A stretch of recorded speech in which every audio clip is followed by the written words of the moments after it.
Magandang araw sa inyo mga banateros at eto na nga, babanatan na naman natin ang mga salot sa lipunan at alam nyo, nakakagulat po itong napakinggan ko ho dahil dito ho ay pinitik po ni Yorme o si Isko Moreno, walang iba kung hindi yung mga tuwadkom.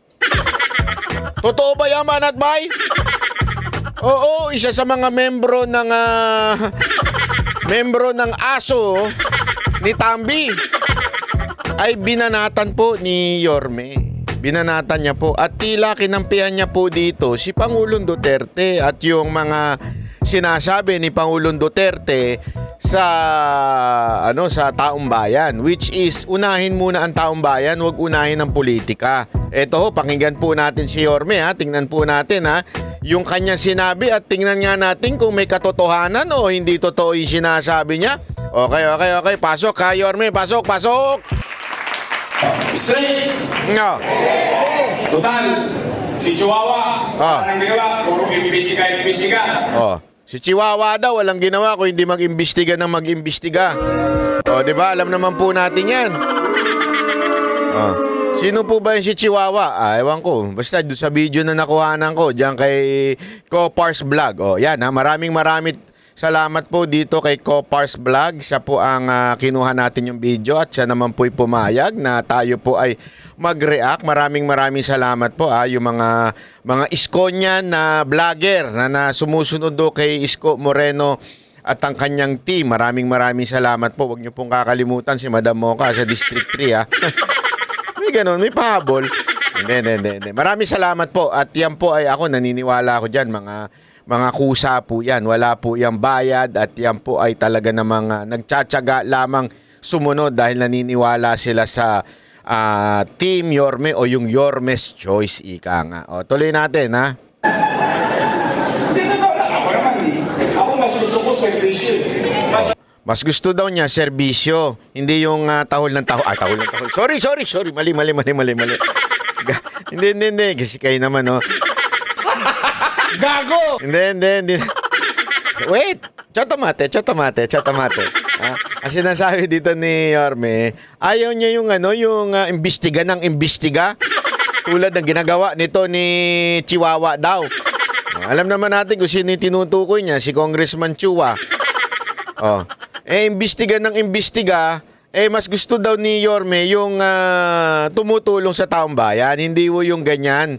Gusto ko pa yung politiko na lagi nasa kalye. Yung maabot mo ng kamay mo, yung kakatok sa'yo may dalang gamot, yung kakatok sa'yo may dalang tenga, yung pakikinggan ka. Ito lang kami. Total, natulungan naman natin siya. Pwede pa palitan na natin yun? Lagyan na natin sa dog pound. Ay, grabe naman yun. Grabe naman yun, Yorme. Pwede ba daw palitan natin niya yung congressman na yun? At ilagay na natin sa dog pound. Grabe ka naman, Yorme. Munti ka na. Hindi. Alam nyo, tama naman sinasabi ni Yorme ho. Di ba? Kaysa imbestiga ng imbestiga, mas maganda siguro tuloy-tuloy lamang po ang pagsiservisyo sa bayan. Kaya nga niya sabi niya sana i-ano na lang natin yan. Itapon na natin sa dog pound. Ay, hindi naman itapon. Baka makakagat ko May rubbish yun ang ating congresswoman, Apple Nieto! Yun. Ayan ipalit natin yan si Congressman Apple Nieto. Hindi, alam mo, walang biro Yan nung si Congressman Apple Nieto, kasi niya, napakasipag at saka alam nyo, ito chismis lang Hindi, pero legit. Kasi alam mo naman, nakakausap tayo ni Mocha, nagkasama tayo nitong nakaraan sa Japan, nagkikwento siya tungkol sa Yorme's Choice. Alam mo, sabi niya talaga, sabi ni Mocha, ito daw si Apple Nieto, napakabait daw nito. Napakabait at saka napaka-humble, ika nga. At higit sa lahat daw, alam mo kung ano sinasabi? Ay, grabe. Sobrang sipag daw. Sabi ko, yan ang dapat na congressman, di ba? Yan ang dapat maging congresswoman talaga ito. Mapalitan na po ito si... Kasi yung iba, masipag lang kumahol. Hindi, totoo. Ito, mga kababae, linawin natin ha. Pag sinabi natin kumahol, mag-ingay, ika nga. Oh. Tila gano'n ang ginagawa ho ni Congressman Chua. Mantakin mo, mga kababayan, congressman ka ng Maynila. Diba? Congressman ka ng Maynila. Pero ang focus mo, si BP Sara Duterte. Banatan ng banatan si BP Sara Duterte. Siraan na siraan dyan sa komite mo. Tama, mali. Oh, tama ba yun? Hindi. Ito mga kababayan, kayo po mga taga District 3 ang nagpapasahod ho dyan. Kayo po ang naglagay sa kanya sa posisyon para sana i-representa kayo. Kaya nga congressman yan, representative ng district nyo pambihira, kaysa na i-representa kayo, ano ginagawa? Sumisip-sip doon sa kanilang amo na sino? Si Tambi. Kasi alam naman po natin, huwag na tayo magtarantaduhan, huwag na tayo maglokohan. Alam naman po natin na may ambisyon pong maging susunod na Pangulo itong si Romualdez. Kaya naman, todo-todo ang paninira kay BP Sara Duterte, which is yung number 1 na pagdating sa pagiging presidente sa 2028. Tama, mali. So ngayon, todo-todo ho ang paninirang ginagawa ho nitong kampo ho ni Tambi at itong mga napapag-utusan, yung mga nasa baba. Mantakin mo. Dapat, di ba, ang trabaho ng isang representative o isang congressman ay dapat po yung distrito niya inaasikaso niya. Mamaya, papakita ko sa inyo kung paano napabayaan ng Maynila. Papakita ko sa inyo. Baka akala ninyo wala tayong ebidensya. Meron! May ebidensya po tayo na talagang malala na po ang nangyayari sa Maynila. Antindi po niyan. Baka akala ninyo wala tayong ebidensya. Meron. Unya. Mga taga-tres. Ngayon, bakit sila nagagalit sa atin?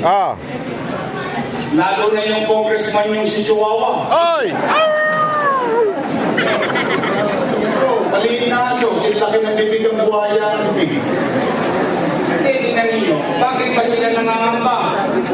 Sa totoo lang may real talk lang tayo na Real talk lang. Ngayon, kung ikaw ay naging mabuti sa iyong tungkulin. Sandali. I think mali ata yun na ilagay natin.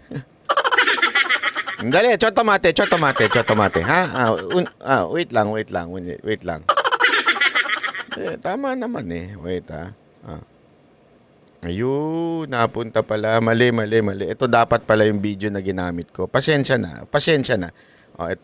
Pasensya na. Wait lang. Ito. Kasi lininawan natin yung audio para mas maganda ang audio po. Ito, medyo nilinis po natin yung video. Yan Ito, chotomate. Wait lang. Ito. Ayan, pasok. Total, si Chihuahua, wala nang ginawa. Puro imbisiga. Di totoo lang. Ako naman Ako mas gusto ko servicio. Mas gusto ko pa yung yung politiko na lagi nasa kalye. Correct. Yung mga buto mo ng kamay mo. Correct. Yung kakatok sa'yo may dalang gamot. Yung Correct. kakatok sa'yo may dalang tainga. Correct. Yung pakikinggan ka. Totoo lang kami. Total, natulungan naman natin siya Pwede ba palitan na natin yun? Ayun. Lagi na natin sa doga pa. Promise. Baka makakagat ko Pero Grabe, no? Baka mga gat pa daw. Dali na lang natin sa dog pound. Siyempre. Ang ating congresswoman, Apple Nieto. Yun. Mga taga-tres. Ngayon, bakit sila nagagalit sa atin? Lalo na yung congressman yung si Chihuahua. Ay! Maliit na aso, sinlaki ng bibig ang buhaya ang bibig. Hindi, tingnan ninyo. Bakit ba sila nangangamba? Sa totoo lang may real talk lang tayo guys. Real talk lang tayo. Ngayon, kung ikaw ay naging mabuti sa iyong tungkulin, at ginampanan mo ng maayos ang iyong responsibilidad. Kahit hindi ka nakakita ng tao, ibubuno ka ulit ng tao. Correct. Tama. Bakit sila nangangamba ngayon? Bakit sila nagagaling?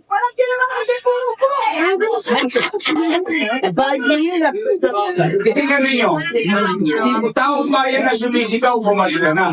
Sila sumigaw, wala na babalik! Napanood niyo ba yun? Nasigawan ako eh. Nagulat ako, tungtong ka naman yun. Hindi na, nagulat ako. Bakit sila nangangamba? Bakit nila pinangungunahan ang desisyon ng taong bayan? Yun. Bakit? Sila ba may-ari ng pwesto na yan? Ayun, yun kasi yan eh. Napaka-importante. Bakit ba sila nagagalit na tumatakbo si Yorme?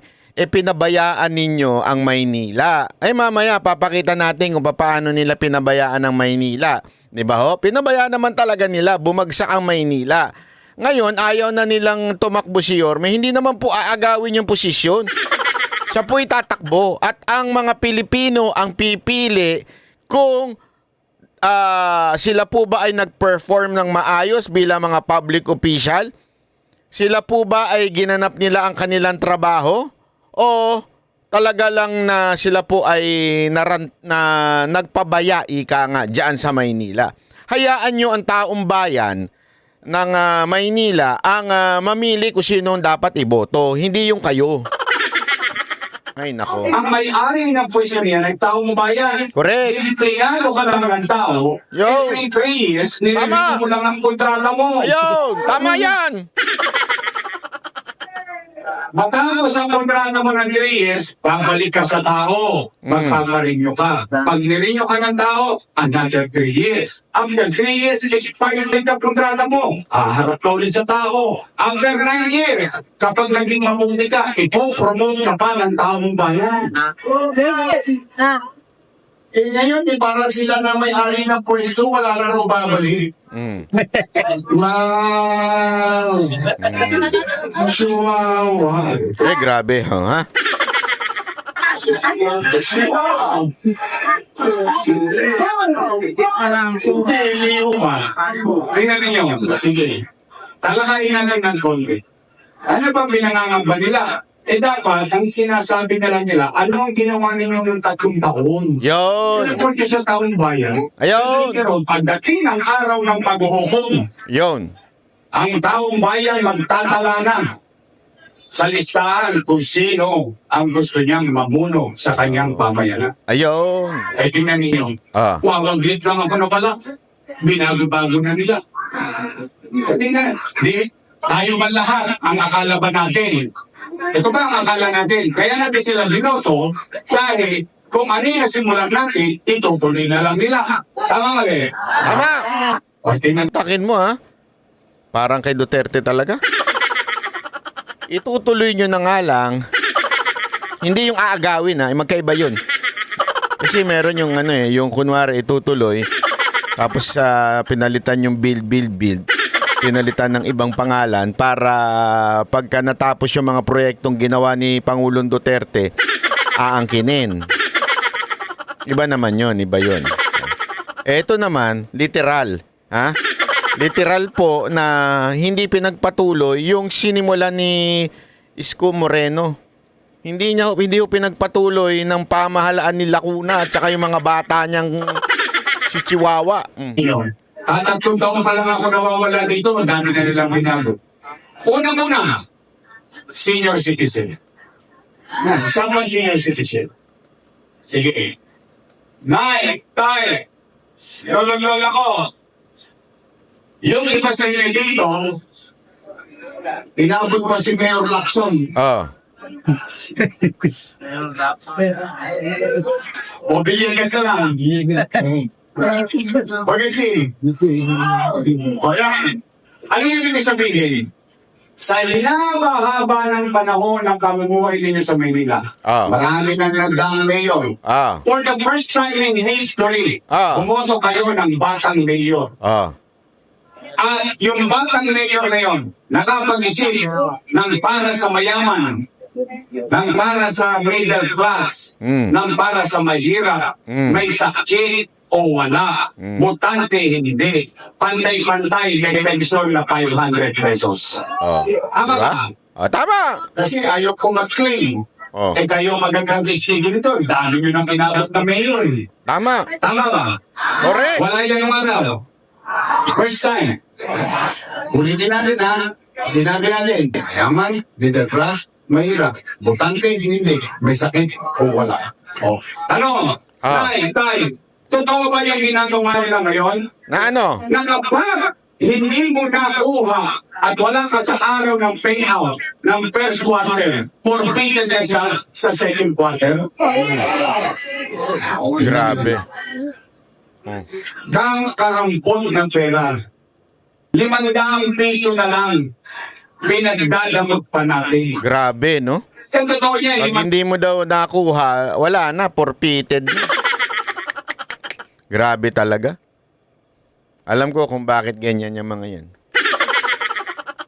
Hindi kaya dinadahilan lang nila yung sinabi. Kasi si Yorme, daming inutang, kaya nagbabayad kami. Nagbabayad ba talaga? O baka naman sa iba napupunta. Di natin alam, ha, mga kababayan natin dyan sa Maynila. Kayo mga senior citizen na number 1 na naapekto. Alam mo, yan ang isang bagay na alam mo, masasabi kong talagang malapit ang puso ni Yorme do sa mga matatanda, sa mga senior citizen. Kaya nga, alam mo, gustong-gusto ni Mocha kasi nga, yung team, yung Yorme's Choice, dahil ganun din po siya, malapit din po sa mga matatanda po si Mocha, sa mga lola, lolo, di ba?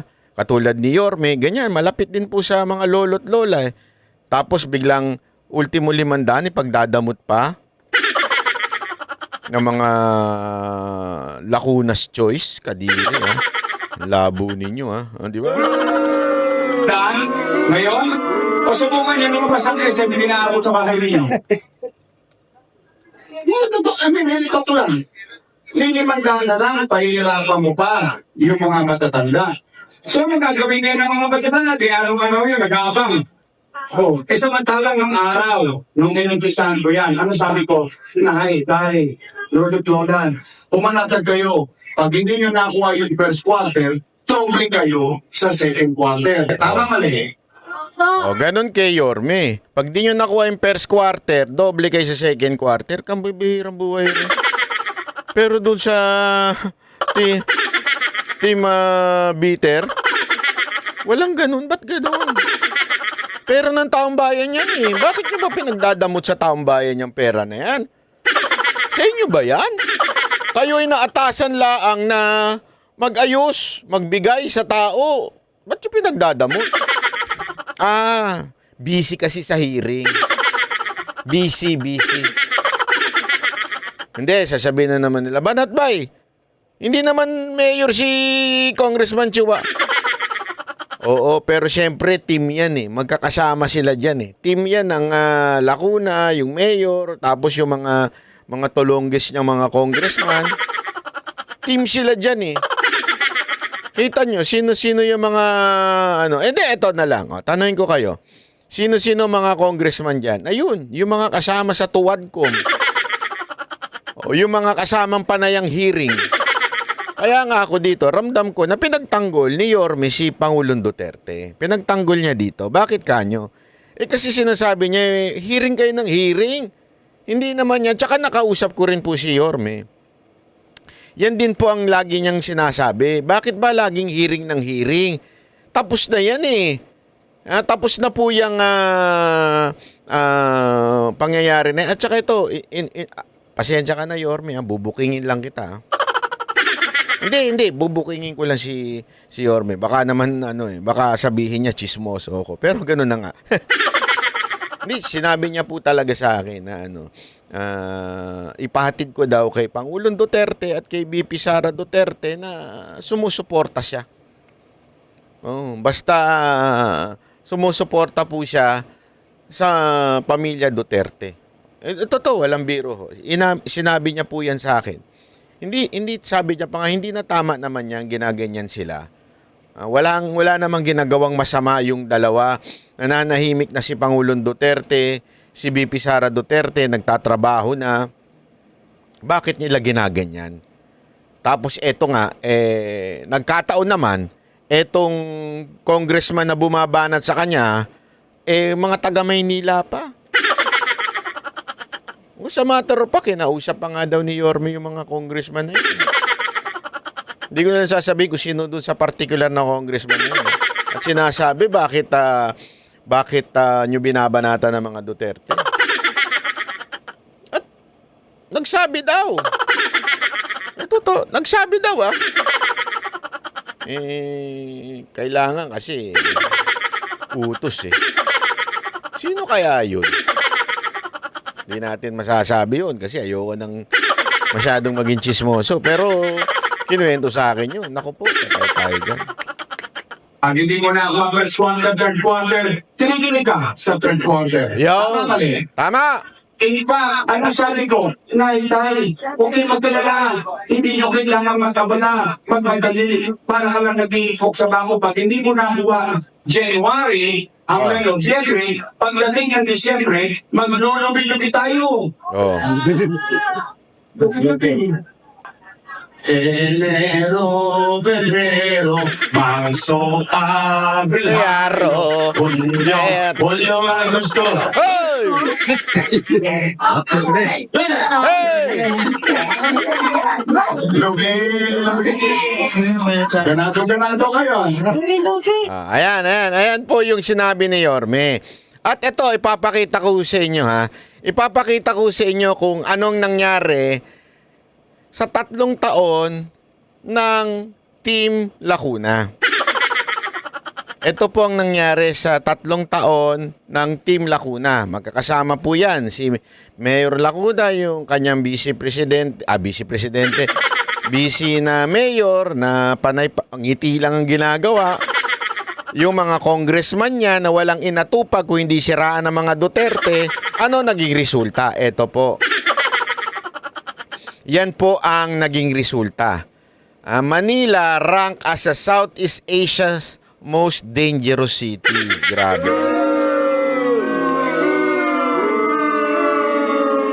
Mantakin mo tayo. Ako nakapunta na ako dyan sa Kuala Lumpur. Nakapunta na rin ako dyan sa Phnom Penh, Cambodia. Dyan sa Jakarta, wala, hindi pa ako nakapunta dyan. Dyan sa Johor Bahru ng Malaysia, napuntahan ko na rin yan. Mantakin mo? Mas delikado pa daw sa atin. Dangerous city, most dangerous city ang Manila, pambihira. Sandali, banat ba? Hindi naman sagutin ng mayor yan, di ba? Pulis yan, dapat national police yan. Hindi ho. Tandaan ho natin na ayon sa local code, nasa supervision pa rin po ng local government ang mga pulis na inilalagay sa kanila. Kaya nga ho meron ho silang meron ho silang say pagdating ho sa sino ilalagay. Meron ho silang meron ho silang say diyan. Hindi ho totoo na wala ho silang pananagutan. At saka magtuturuan na lang tayo. Pagka number 1 ng city, aangkinin ng mayor. Pero pagka naging most dangerous city, ituturo sa national government. Hindi, di ba ho? Pangalawa, bakit? Nung panahon ni Yorme. So, ibig nyo ba sabihin? Hindi kasi kung ang palusot ninyo, yung PNP ngayon, so sablay ang PNP. Hindi, ito. Naman, sa ilalim naman talaga ni Marbil. Medyo... ibig sabihin, hindi pa pwedeng magturuan lang na magturuan. Kasi tandaan ninyo, hawak nyo yung barangay captain, hawak ninyo yung mga kagawad. Kasi yan ang mga unang re-responde. Yan ang unang magbabantay. 'Di ba? Sa mga, alam nyo na, sa baba. Kaya nga yan ang unang takbuhan yung barangay. Kaya kung maaalala ninyo, pagka meron kayong problema, inaayos muna sa barangay yan bago dalhin sa pulis. Kasi sila ho yung part ng community. Ang pulis, yung iba nga dyan, hindi pa taga dyan Inilalagay lang ng national government dyan. Pero yung pinaka-main na nagbabantay dyan, yung tanod, yung mga kagawad, at saka barangay captain, sila pong unang re-responde. At yan po ay lahat ay nasa ilalim po ng mayor. Nasa ilalim po rin yan. At kasama po nila dyan, walang iba itong congressman. Kasi ito ang problema Pagka-success, inaangkin ng mga congressman, ng mga mayor. Pero pagka ganyan, magtuturo na sila. Wala naman kaming kinalaman dyan. Ulul, meron. Sorry, pero meron. Meron kayong kinalaman dyan. Hindi pwedeng lusutan nyo to at sabihin ninyo, hindi, ano yan? Hindi, wala kaming kinalaman dyan. Hindi. Kahit congressman ka, may kinalaman ka dyan. Kaya ka nga congressman you are the representative of your district. Representante ka. So, ang iyong papel, magtrabaho sa kamara, gumawa ng batas, o di kaya, alam mo yon, kung meron mang nakatawag pansin sa'yo tungkol sa crime rate. Hindi, eto tanongin ko sa inyo. Manila ang pinaka-dangerous city sa Southeast Asia. Bakit hindi kayong mga congressman mag-privilege speech dyan, punahin ng mga PNP? Di ba, i-pressure nyo PNP. Bakit ganito kami? You have all the power because you have the money. You are, sabi nga, di ba, kayo yung may budget, may hawak dyan. Bakit di ninyo punahin? Bakit di kayo gumawa ng hearing? Ba't hindi nyo ipatawag ang mga pulis ninyo? Bakit di nyo patawag ang chief of police ninyo? Tama, mali. Kung ginagawa nyo trabaho nyo. Busy kayo kay Duterte. Yun ang totoo, busy kayo kay Sara Duterte.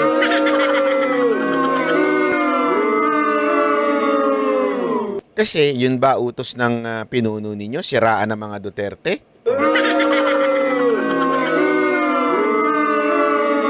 Yan ang ginagawa ninyo ngayon Kesa na sana magpahiring kayo o bakit nagkakaganito itong lugar na mantakin mo. Capital. Ang capital po ng Philippines hindi letter P Ang capital po ng Philippines Manila. Tapos yan ang pinaka-dangerous city. Anong kahihiyan yan? Hindi di ba ho? Alam mo, kaya nga kikwento ko lang sa inyo Kukwento ko lang sa inyo. Yun nga sa Japan Di ba, siyempre, alam naman po natin, Tokyo yung parang pinaka-main city dyan sa Japan. Alam niyo sa pinaka-main din sa Tokyo ay yung Shibuya tsaka Shinjuku, di ba? Kaya nga sa Shibuya, pinagbawal na yung Sa Tokyo, pwede yung umiinom sa labas. Pero sa Shibuya, pinagbawal na nila yun. Kasi ganun sila pag nakakita sila ng something. Kasi nga nagkaroon ng yung mga I think it was the Halloween, nagkaroon ng konting problema minsan, dumadami yung manginginom tapos nasa karsada.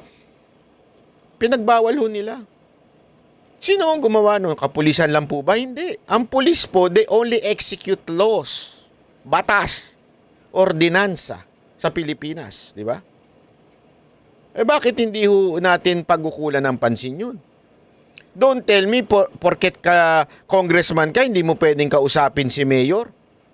At sabihan mo si mayor, kung kampanya nga, sama-sama kayo dyan. Pwede mong katukin. Mayor, ano na nangyayari sa lugar natin? Ano na, bakit ganito to? Gusto mo ba ng proyekto? O ayusin mo ang Maynila. Ayusin mo yung maging safe tayo. Paano papasok ang mga negosyante niyan? Kung mababasa nila yan, Manila rank as Southeast Asia most dangerous city. Di ba?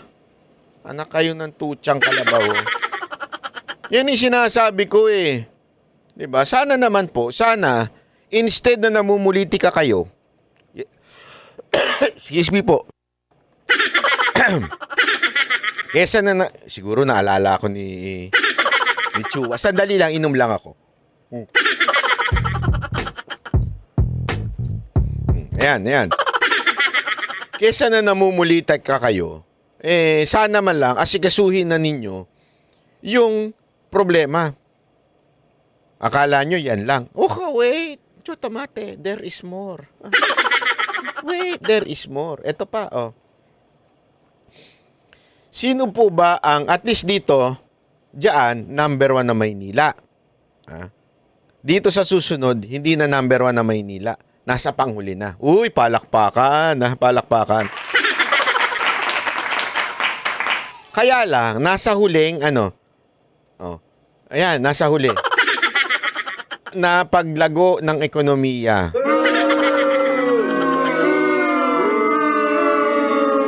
Sa Pilipinas, mantakin mo. Nasa huli ang City of Manila. Nakakahiya.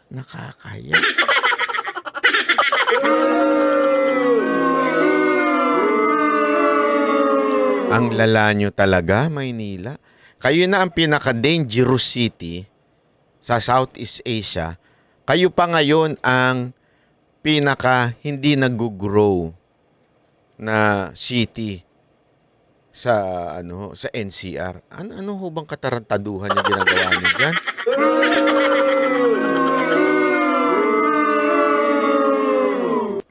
Sana ho asikasuhin niyo na 'yan. Alam niyo kung bakit?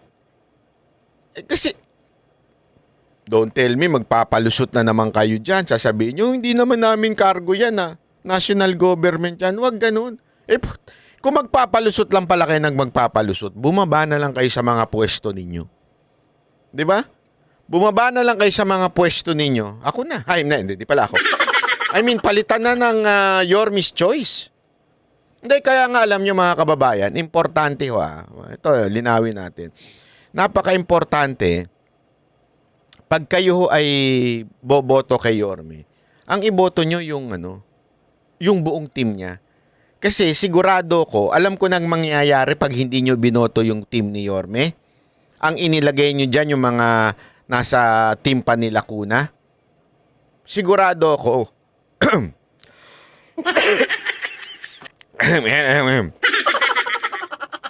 Sigurado ko, kanila po yung guguluhin o pipigilan nila yung mga gagawin ni Yorme. Kaya dapat, straight Yorme's Choice tayo. Palakpakan.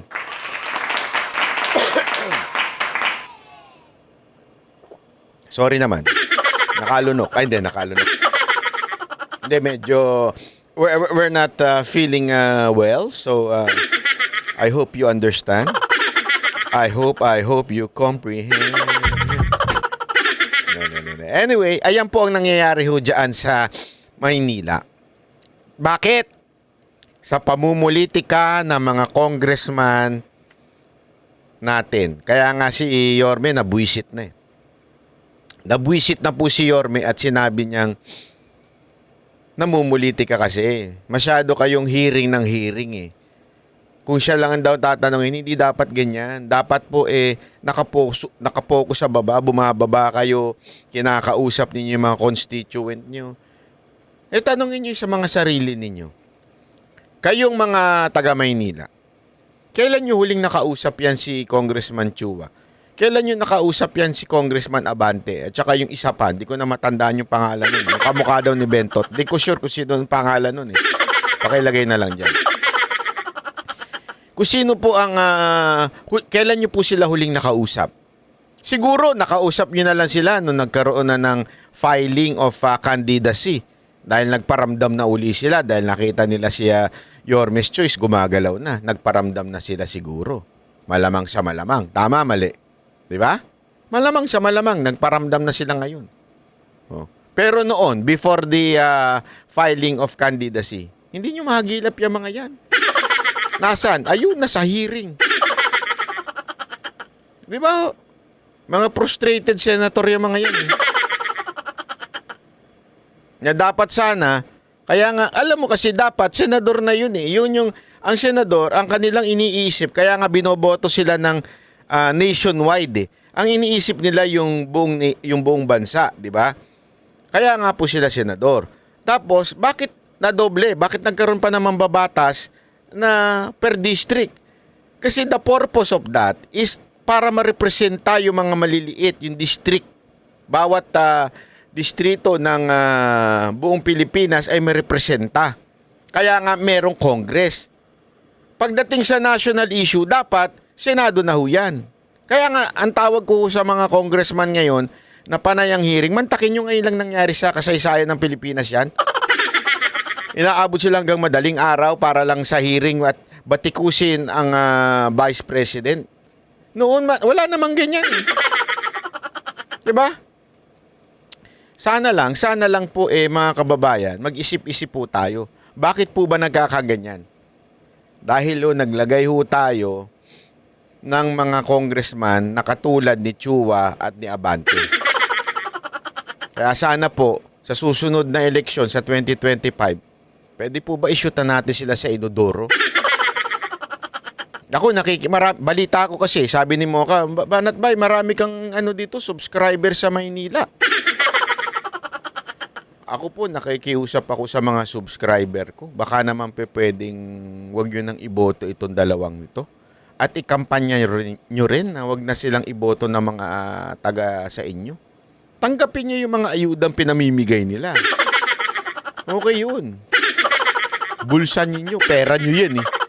Pero wag nyo nang iboto. Palihim nyo na lang wag na iboto. Straight your mischoice na tayo. Ha? Okay po. Maraming salamat po. Ako po si Banat Bay.